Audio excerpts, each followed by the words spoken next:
So as I said before, when I was off sick from work with nothing to do, I was watching daytime TV, which I don't do very often. But we have a program called Homes Under the Hammer. I don't know if it's made it to America yet. I have not heard of it. It's a program, and they go to the auction where we have house auctions in Britain. I don't know if they have them in America, but we have house auctions, and so they'd go to an auction. They do over here too. And they'd find somebody buying a house at auction, and then they'd go and interview them. First of all, they'd look at the house and say, this house is on the market for this amount of money. No, let's go and see who buys it at the auction. So then they go to the auction, they see who buys it, and then they go and interview the person and say, what are you going to do with your house? And then they go, we're going to do this and that, and we're going to spend this much money on it. And then they get it revalued, and then they're hopefully they've made a profit. And it's just quite a funny program, because sometimes they didn't. That sounds interesting. Sometimes they did a big disaster and they'd spend loads of money on it and it wouldn't be worth anything. Or they'd buy a house with grand plans and then weren't able to get planning to do what they wanted to do because they hadn't looked into it enough.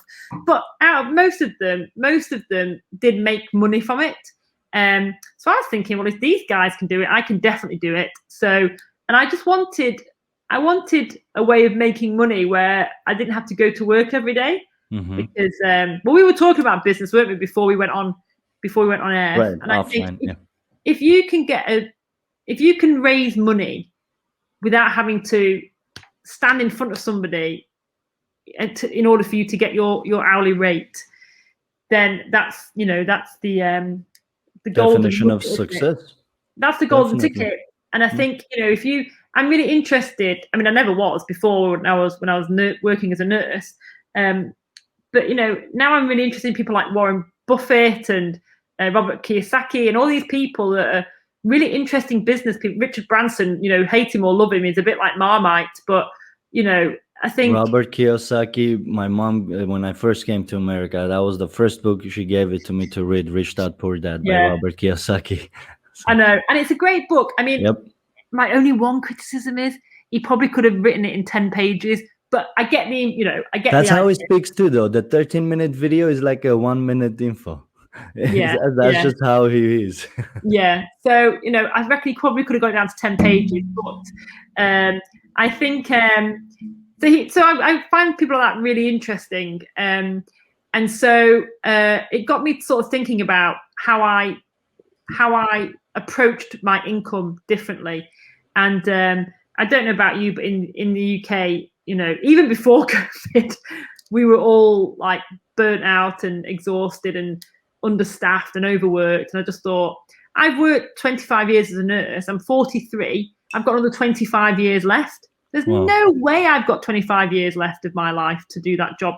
I'm exhausted already. So there's just no way I've got another 25 years. So I had to find another way of getting money in, because I like living a nice lifestyle, and I think there's nothing wrong with that. So I did that. And whilst I was out networking for my property business, I met a lady who introduced me to the health and wellness company that I partner with.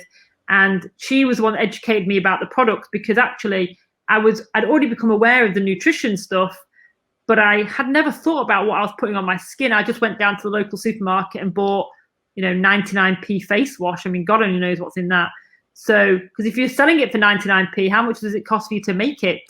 So, and also because I mentioned in my bio, I'm really interested in the planet, and I'm really interested in animal welfare.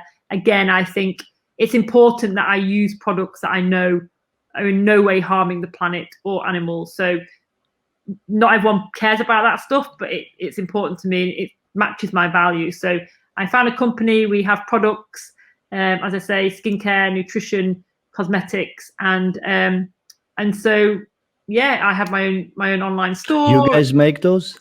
No, I don't make them. No. But you guys sell it, or you offered it? So I'm like a brand ambassador, I guess. I'm like a brand ambassador.